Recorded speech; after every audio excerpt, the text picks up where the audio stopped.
Well, good morning, everybody. It's really a great honor for me to welcome Secretary of State Antony Blinken as our inaugural speaker in our new home for SAIS and Johns Hopkins at 555 Pennsylvania Avenue. It's especially fitting that our first speaker here be the U.S. Secretary of State. For 3 decades, he has been at the very heart of crafting U.S. policy toward a dynamic and changing world.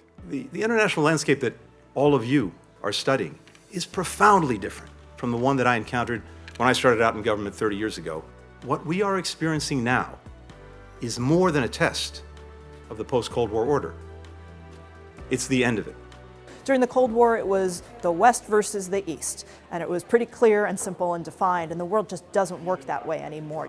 Secretary Blinken conceded that the old order is over. He didn't say we're here trying to preserve the old order. He said we're shaping a new order. We find ourselves at what President Biden calls an inflection point.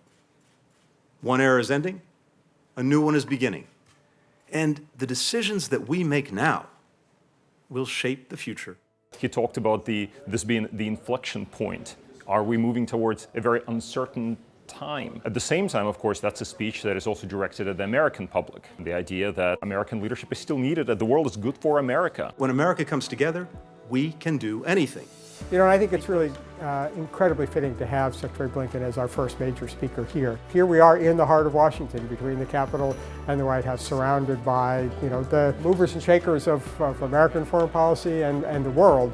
And to be able to see this as a place that the influential figures, the important statesmen of the world want to come and speak not just to us, but to the world is, really what this is all about.